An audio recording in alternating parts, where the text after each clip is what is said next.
Ryan Reynolds here from Mint Mobile. With the price of just about everything going up during inflation, we thought we'd bring our prices down. So to help us, we brought in a reverse auctioneer, which is apparently a thing.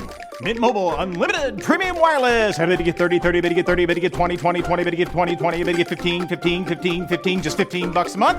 Sold! Give it a try at mintmobile.com/switch. $45 upfront payment equivalent to $15 per month. New customers on first 3-month plan only. Taxes and fees extra. Speed slower above 40 gigabytes. See detail.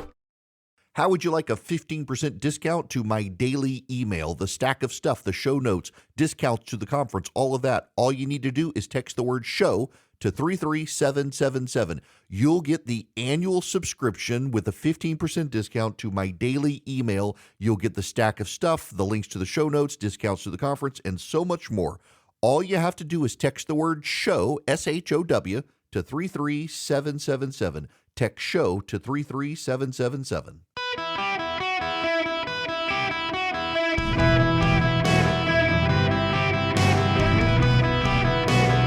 Welcome to the Eric Erickson Show podcast, Hour 1. Delighted to have you with me. The phone number, if you want to be on the program, 877-973-7425. The President of the United States is addressing, he's on Capitol Hill, he's talking about anti-Semitism. If I can pull up some of his speech here, he's given it live. It's been going on for the last little while. I'm just curious if he's both sidesing the situation. Not sure if he is or not. To be heard from again. But through Tom's efforts, Rolls bust is here in the Capitol. He was also given honorary U.S. citizenship, only the second person ever after Winston Churchill. The Holocaust Museum here in Washington is located on a road in Raul's name. The story of the power of a single person to put aside our differences, to see our common humanity, to stand up to hate, and its ancient story of resilience from immense pain, persecution, to find hope, purpose, and meaning in life, we try to live and share with one another. That story endures. Let me close with this. I know these days of remembrance fall on difficult times. We all do well to remember. These days also fall during the month we celebrate Jewish American heritage. A heritage that stretches from our earliest days to enrich every single part of American life. That's the president speaking. He's wrapping up his speech. He says there's no place in the United States for anti-Semitism. He didn't aggressively both sides it in this speech, which is notable considering how much he has both sides. All lives mattered in these speeches. Now, this comes as we have word, if you recall yesterday, we had the breaking news that Hamas decided to accept the peace deal. So yesterday, word comes that Hamas agreed to a ceasefire as Israel seized a key checkpoint between Gaza and Egypt so that Hamas operatives could not flee. Now it turns out Hamas didn't actually accept the ceasefire. This is from NBC. A proposal that has now been on the table for more than a week, a proposal that the U.S. has been urging Hamas. We're going to stop there because the interference in his audio. So Gaza, Hamas accepts the ceasefire, except they changed some key words in the ceasefire, and members of the American media kind of, well, they glossed over that fact. Let me explain this to you. So here's the headline. Hamas's offer to hand over 33 hostages includes some who are dead. It is not clear, subtitle, whether Hamas revealed in the ceasefire negotiations with Israel how many of the 33 who would be freed in the first phase of the proposed deal are still alive and how many are dead. So what we're told is that Hamas accepted the ceasefire terms, and this is the way it was originally reported. They changed a few words. That's the phrase. They changed a few words. One of the words they changed was hostages to dead bodies. And one of the words they changed was temporary to permanent before the word ceasefire. So the American press and the international press rushed out to announce that Hamas had embraced the ceasefire. That's how we reported it yesterday. It was the breaking news. It was the headlines that Hamas accepted the ceasefire. What no one knew at the time was that Hamas changed key words, hostages to dead bodies, and temporary ceasefire to permanent ceasefire. That was not how it was announced, which has led to frustration by the Israelis with the Biden administration and how they have handled this. Here's the story. Israeli officials claim the Biden administration knew about the latest hostage and ceasefire deal proposal Egypt and Qatar negotiated with Hamas, but didn't brief Israel before Hamas announced it had accepted it. A senior U.S. official pushed back, saying American diplomats have been engaged with Israeli counterparts. There were no surprises. That's not what Israel is saying. What Israel says is that Hamas changed key relevant terms. Those key relevant terms being they wouldn't release live hostages, they would release dead bodies. We don't know how many of the hostages are alive, how many of them are dead.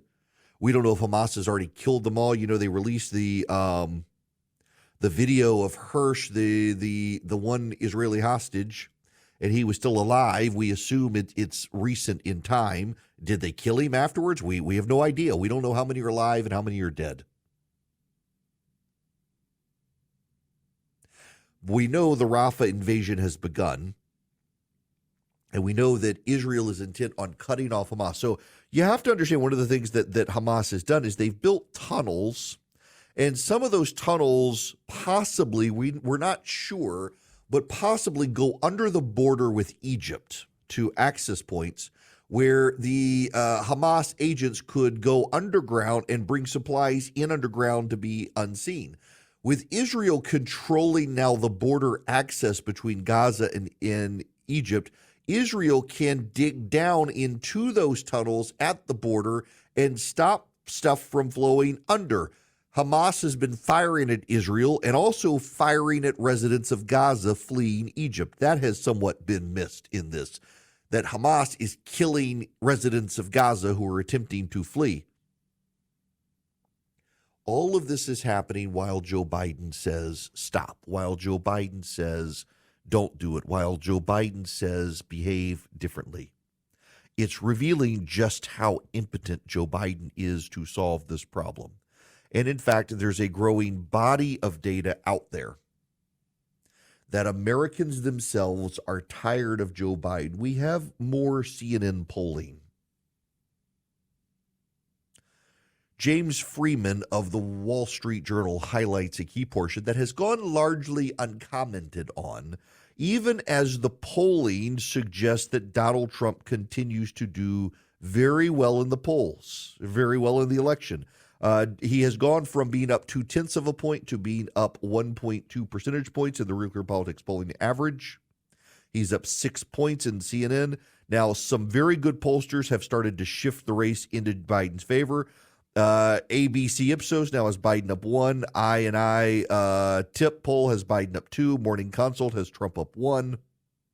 Morning Consult's an online poll. Don't really believe it. But what's notable is that there's been a shift towards Trump in that.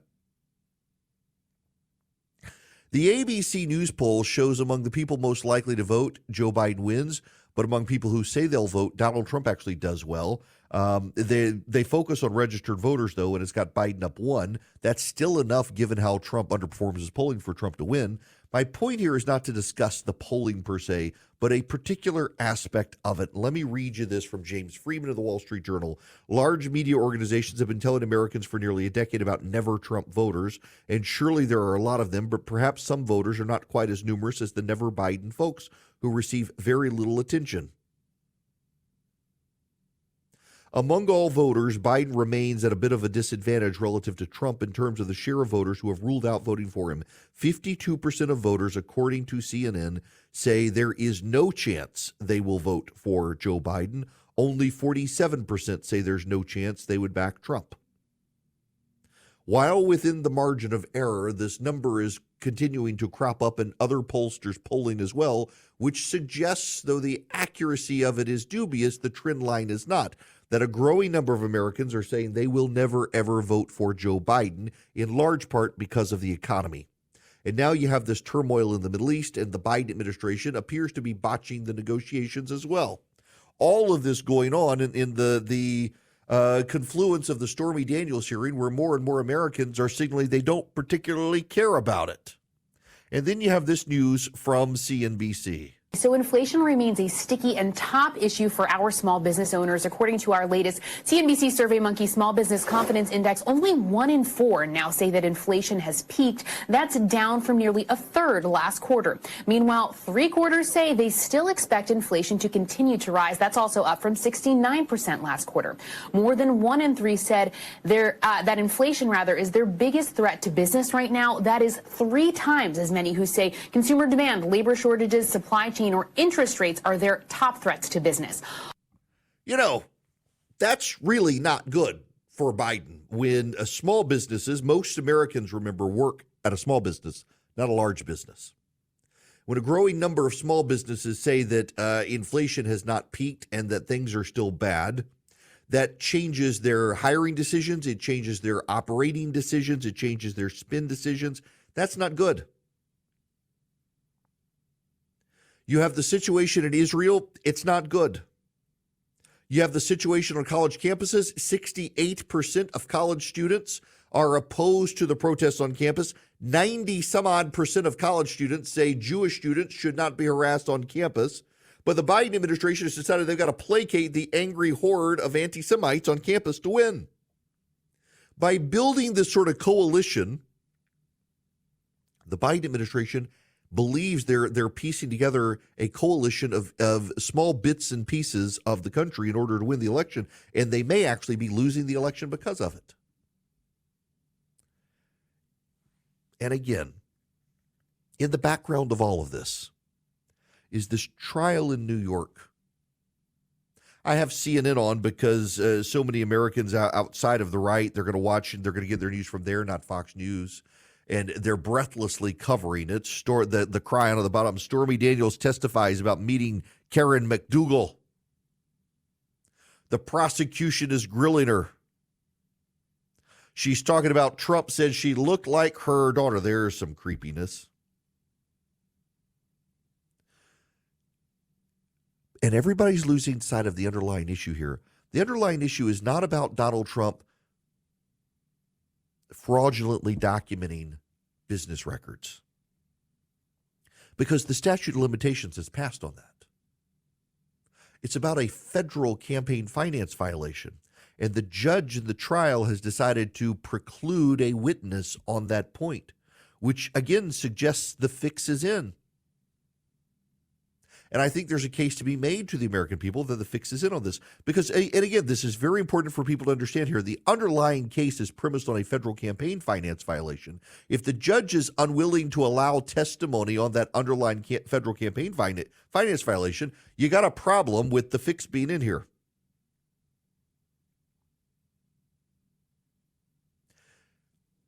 This is also in chaos for Joe Biden. This gets to my morning piece, my morning email. It's a point I've made a lot on the radio program, and I hadn't put it in writing. But I've just been thinking more and more about this. And it goes back to the clip I played you yesterday of Donald Trump before he went into trial, focused on the protests at Columbia, focused on the students being denied graduation, and focused on the Biden donors funding this stuff. He's become a more disciplined campaigner out of necessity, not because he wants to be, but out of necessity. Meanwhile, Joe Biden continues to get on stage and flubs at every opportunity. The brain freeze pauses even in his speech today on anti-Semitism and the like. This is a campaign season where the Democrats are beginning to tell everyone who will listen it's a winnable race. Notice they're not saying it's a winning race. This sets the tone moving forward for this race as we approach the summer. Here's the problem for the Democrats right now as we head into summer. We haven't seen the rest of the economic news. We know inflation has not come down. We know interest rates are not going to be cut. We know we're headed to financial calamity. We know the Israel situation in Gaza is going to get worse. We know the Democrats are placating the anti-Semites. We know the Donald Trump stuff is baked in. We don't know the economic surprises that could come. So you know what's going to happen. You know what's going to happen.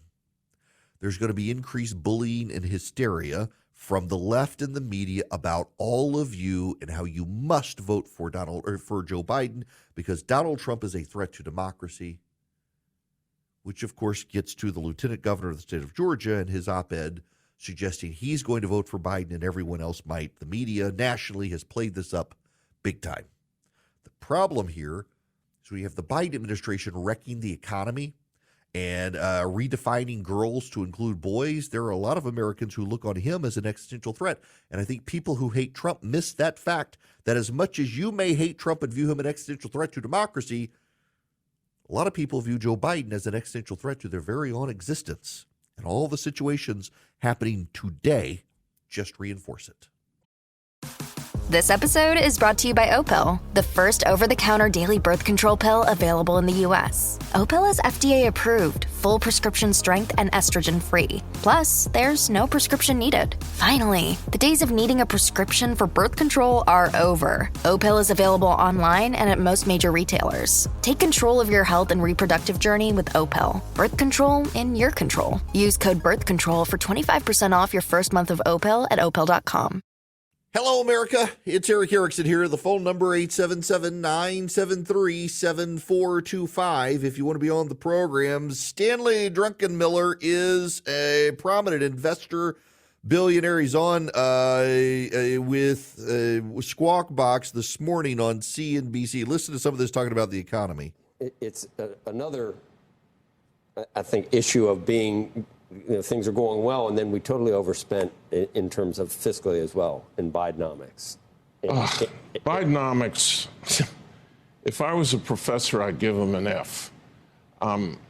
Basically, they misdiagnosed COVID and thought we were going into a depression. The Fed did too. I worried about it too in early days. The Fed eventually pivoted, better late than never. Treasury is still acting like we're in a depression. It's interesting because I've studied the Great Depression, and you had a private sector crippled with debt with basically no new ideas. So interventionist policies were called for and were effective. The private sector could not be more different today than it was in the Great Depression. Their balance sheets are fine, they're healthy. And have you ever seen more innovative ideas that the private sector could take advantage of now? You've got blockchain, you've got AI, you've got the whole thing. All government needed to do was get out of their way and let them innovate. Instead, they've spent and spent and spent.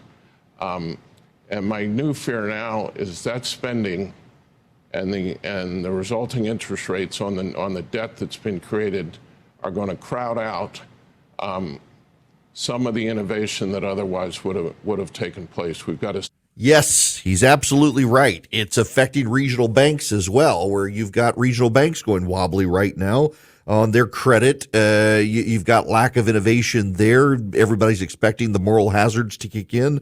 The government banking sector, Swiss America wants to help you protect your hard-earned assets now.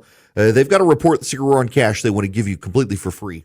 All you have to do is call or text my name, Eric Erickson, to 800-289-2646. The all-out war on cash includes digital forms of currency. It is the government and corporations trying to steer you to use credit that they can then monitor and control. You need to read about this completely for free from Swiss America. You call or text my name, Eric Erickson, 800-289-2646. That's 800-289-2646. The report is completely free. And Swiss America can educate you on how to protect your hard-earned assets right now. 800-289-2646. 800-289-2646. Just text my name, Eric Erickson, or call them, give them my name. They'll send you their free report. Blinds.com Cyber Monday Last Chance is happening now. Don't miss out on up to 45% off site-wide. A Blinds.com design expert can help you make the perfect selection on your schedule. We can handle everything from measure to your whole home installed for one low cost. With over 25 million windows covered, Blinds.com is the #1 online retailer of custom window coverings. Save up to 45% site-wide, plus a free free professional measure right now at Blinds.com. Rules and restrictions may apply. Welcome. It's Eric Erickson here. The phone number, 877-973-7425. Eric Hovde is the candidate for the GOP in Wisconsin. Tammy Baldwin for her third term up there. He's challenging her. He's a businessman. He's a banker.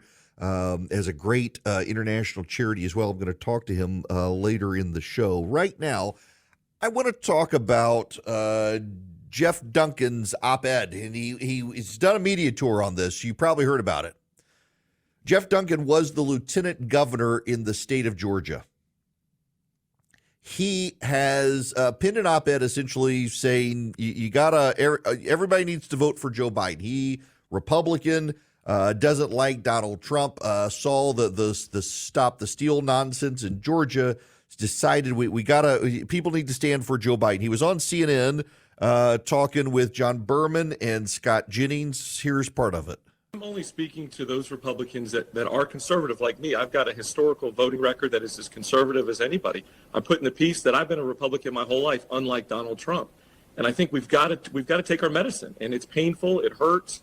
It sometimes maybe doesn't seem like it makes sense. But if we're going to heal, we've got to move past Donald Trump. He's taking us to the bottom of the ocean, and some of us don't even realize it. Now, I get this a lot. And I will tell you, I appreciate Jeff Duncan's concerns with Donald Trump and the level of angriness that I think he has provoked in some people. But I really want you to listen to me right now. I want you to just follow along with me here. I think that Donald Trump's superpower, as I've always said, is to make the people who hate him behave like they think he does. But Donald Trump also inspires other people, his supporters, to just become belligerent, angry. I say this from experience. We had people show up at our house to threaten us when I said in 2016 I wouldn't support Trump. My kids were beat up and harassed and bullied. My daughter pushed to commit suicide by kids at school whose parents hated me so much because I didn't support Donald Trump that the kids decided, maybe if my kid killed herself, I might see the light. I know this. But I also know something else. Joe Biden is at war with American decency as much as Donald Trump is. And a lot of the Republicans who say we have to go with Joe Biden because Donald Trump is some sort of threat to our decency and our values, you're asking a lot of Americans whose 401ks are hurt, whose economic circumstances have been degraded by Joe Biden, whose daughters' scholarships are threatened because of the boys and girls sports. You're asking them to put your democracy ahead of their well-being. And there are a lot of Americans who look at the situation of this country and they think the country's not working for me, therefore it's broken. And so I'm not going to go side with the guy who's broken the country because the broken country doesn't work for me, and Donald Trump will. You're asking Americans, when you say we got to go vote for Joe Biden, where conservatives look at what Donald Trump has done to us, you're asking them to put an ideal ahead of their reality in many cases. I do think a lot of Americans are not going to vote in November. I hear from a lot of voters who are disaffected with both sides, who don't like either side, who despise Joe Biden but despise Donald Trump, and telling them they need to go vote for the guy they hate because you hate the other guy and they should too really isn't a sales pitch.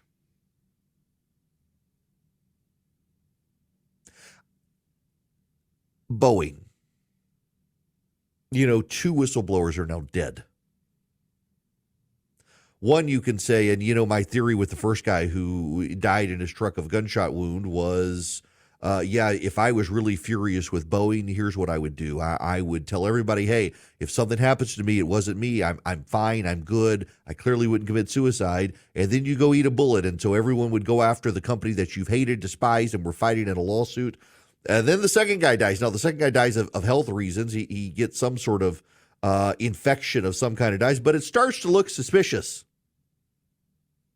But what we know, regardless of what the whistleblowers did or did not do, whether or not they died innocently or were murdered, we know that Boeing forged and falsified documents to get its planes in the air.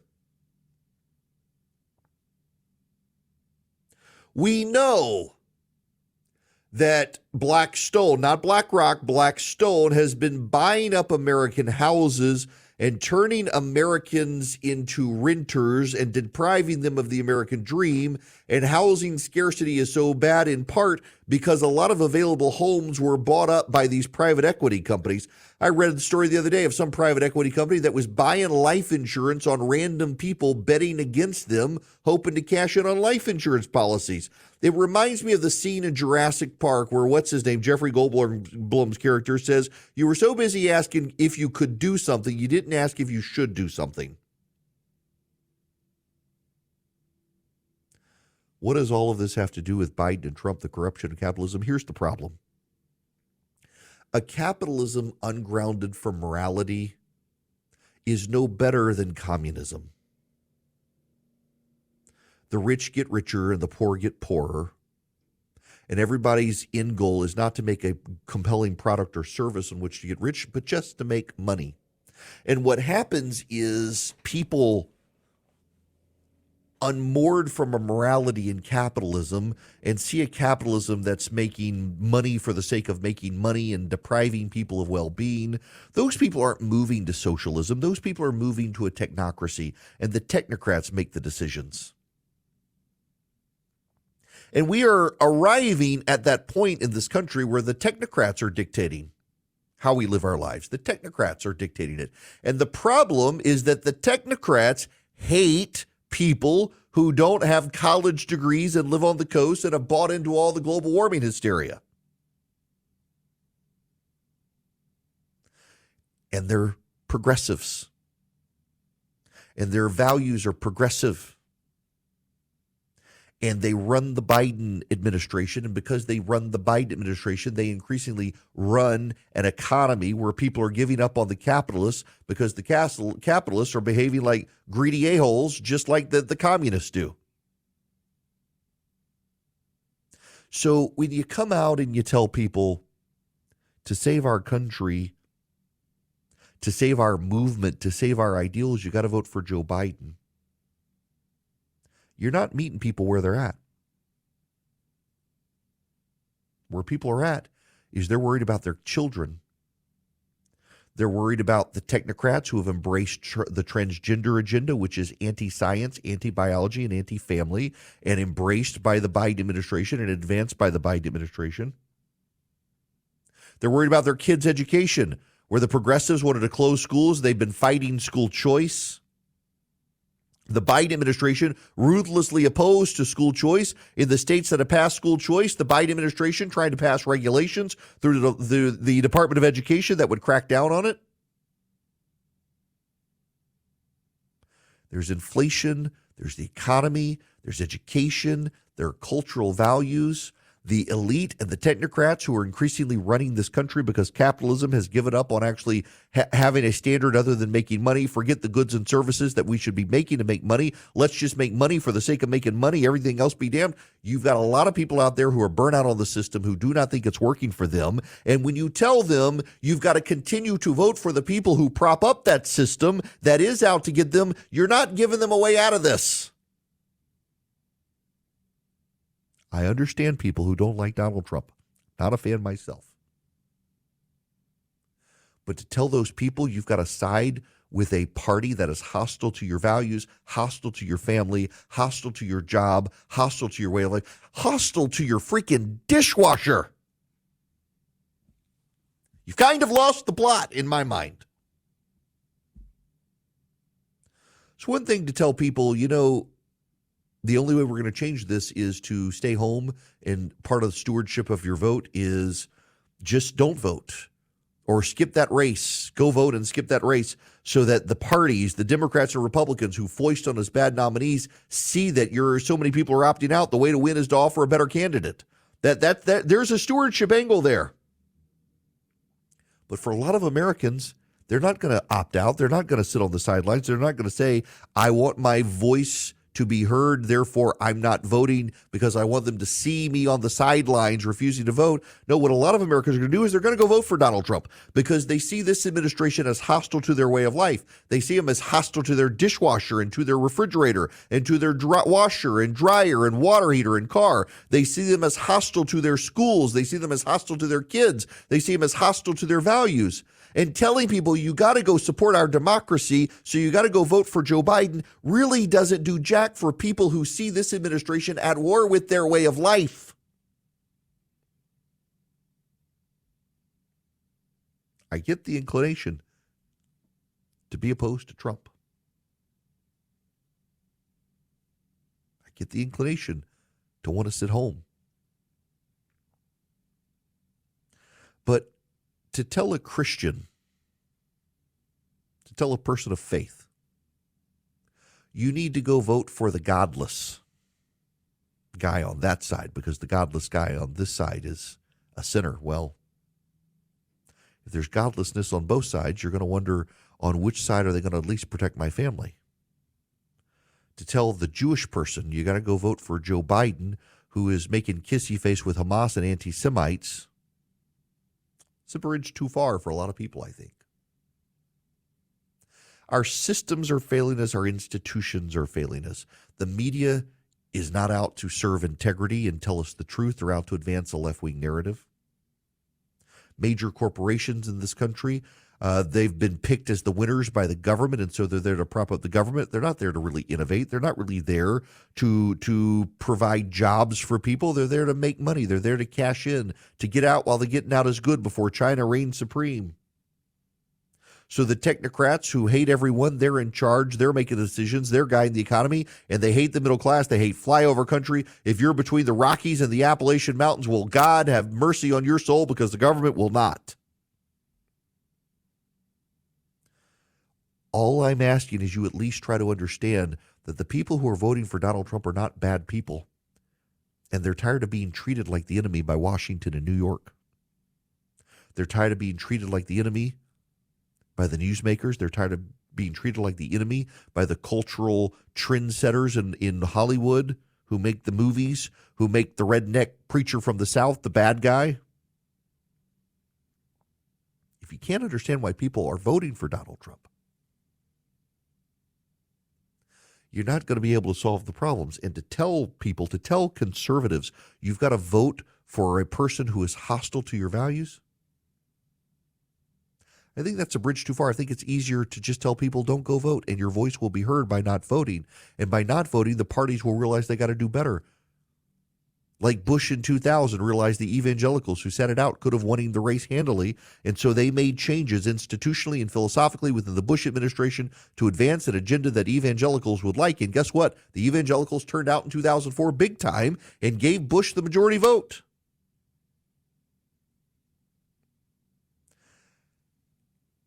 Our capitalist system has forgotten the plot. The plot is not to make money for the sake of making money, but to make a good or a product that other people find beneficial in an arm's length transaction, and there you make your money. The technocrats have forgotten the plot.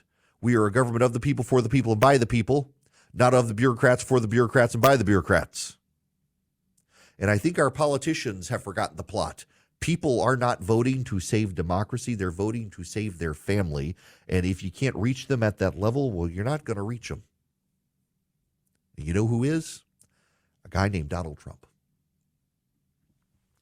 Americans for Prosperity wants to remind you prosperity is possible. They around the country are educating Americans and reminding them that traditional conservative economic policy grows the country. Bidenomics has been bad. Prosperity is good, and free market economics is the way to bring about prosperity. It's elevated billions of people out of poverty. And Americans for Prosperity, they're doing a bus tour around the country, and they want you to show up for it. You can go to prosperityispossible.com and find out where they're going to be. And you can hear from speakers who remind you we know how to fix the economy. We already have the ideas in place. We don't need newfangled ideas. We have the ideas in place that we need. You can go hang out at the bus tour. You can hear these great speakers, and you can get involved in reminding people that prosperity is possible. And all you have to do is go to prosperityispossible.com. Prosperityispossible.com is the website to remind you we don't need new shiny ideas. The tried and the true, they work. Prosperityispossible.com is brought to you by Americans for Prosperity around the country. They're a do tank, not a think tank, doing the work of the conservative movement to remind people prosperity is possible. Hey, Atlanta, Apple is open for small business.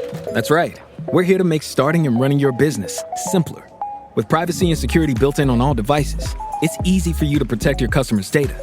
And if you need hardware or software support, you'll get advice from business experts at no cost whatsoever. So you can focus more on the soup du jour and less on, the other stuff. At Apple, we're open for your small business. Go to apple.com/small business or visit an Apple store to learn more. Hello and welcome. It is Eric Erickson. The phone number is 877-973-7425. Should you wish to be on the program, I would be happy to have you. Now, I gotta just, this Peggy, so I don't keep up with the Met. I assume y'all are normal people. And normal people who aren't highly online, you don't keep up with the Met nonsense. But Peggy Noonan has this piece in the Wall Street Journal. I wish to protest the current ugliness. I see it as a continuing trend, the uglification of everything. You remember the 1999 movie, The Talented Mr. Ripley, from the Patricia Highsmith novel? It was fabulous. Mysteries, murders, a sociopath scheming his way among high-class expats on the Italian Riviera, the laid-back glamour of Jude Law, the Grace Kelly-ness of Gwyneth Paltrow, who looks like a Vogue magazine cover dedicated to take a stroll through the streets of Venice, the truly brilliant acting of Matt Damon, who is so well-liked by audiences, I'm not sure we notice anymore what a great actor he is. There's a new version called Ripley on Netflix. I turned to it eagerly and watched with puzzlement. It's an unrelivedly ugly, grimy, gloomy, grim Tom Ripley's now charmless, pale, watchful slug slithering through ancient rooms. He's not bright. On and on it goes. And, it's not the same. The number of people who just, the ugly outfits that are considered fashion, and frankly, the elevation of really morbidly obese people and telling us that they're beautiful and who's to judge. I'm with Peggy Noonan on this. It's kind of garbage. At the end of this column, why does it all bother me? Because even though it's not new, uglification is rising and spreading as an artistic attitude, and it can't be good for us because it speaks of self-hatred in a society that hates itself and hates life, and it won't last because it gives those who are young nothing to live and feel soft about because we need beauty to keep up our morale. I agree with that. It's not a coincidence that the further art moved away through the Enlightenment and the Renaissance period towards modernity. It started putting toilet bowls on the wall saying this is art. It's not art. It doesn't edify. It doesn't glorify. It doesn't do anything. It's just garbage. There's something wrong with Western society. It has lost its sense of pride in itself, and it is the ultimate conquest from the academy to make us feel bad about Western society, and it plays out in the colleges as well as we see people protesting. When we come back, Eric Hovde from Wisconsin is going to join me. This hour of the program brought to you by First Liberty Building and Loan. If you're buying a building, buying a franchise, you need $250,000 or more. First Liberty might be able to help you. Go to FirstLibertyGA.com. FirstLibertyGA.com. They make their own lending decisions. They have been since the 1990s. They want to help your business grow. If they can, tell them I sent you. The Frost family are fantastic people who love to help businesses grow. FirstLibertyGA.com. FirstLibertyGA.com. We'll be back with Eric Hovde from Wisconsin.